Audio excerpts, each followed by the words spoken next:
Hello guys! Welcome back to my channel. Ngayon ay magluluto na naman tayo ng pork with dried mushroom. So ito yung mga sangkap natin sa ating lulutuin ngayon.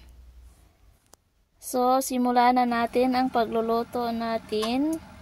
Maglagay tayo ng oil sa pan at igisa natin yung ating mga onion, garlic, and ginger. Sinabay ko na lahat mga guys sa paggisa.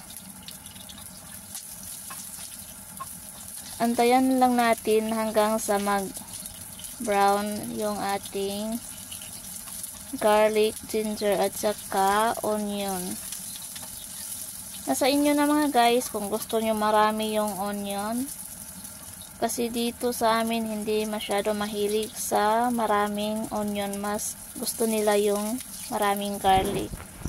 So ayan, tinanggal ko na yung ating garlic and ginger and onion. At isunod natin yung ating buto-buto na baboy. Igisa natin siya mga guys hanggang sa kulay brown din siya. So antayin natin siyang magkulay brown. Tinanggal ko yung may parang buhok ng buhok ng baboy. So antayin natin siya mag-golden brown.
Ayan po, medyo brown na yung ating karne.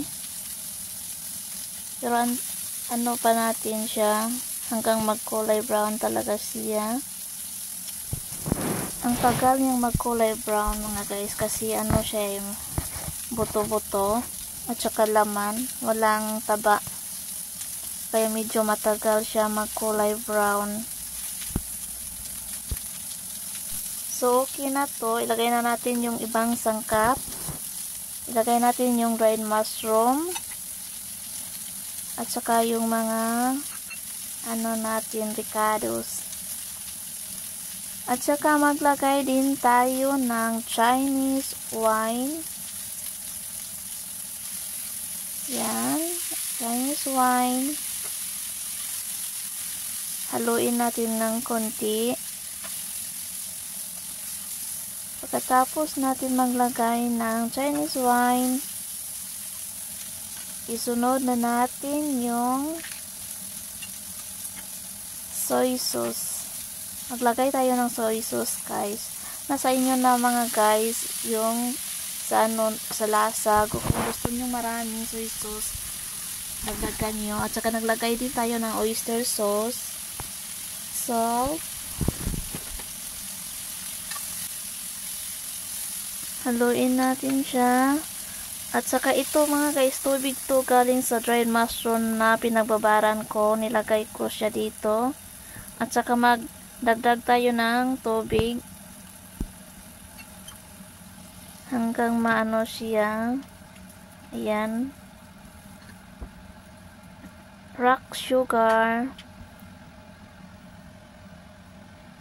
So ayan, takpan na natin yan hanggang sa lumambot yung karne.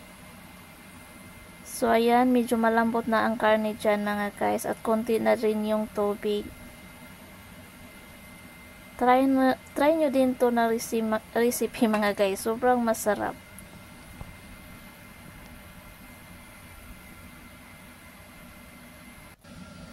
So, ayan na ang ating pork bone with dried mushroom. Sobrang masarap siya mga guys. Thank you for watching. Bye-bye.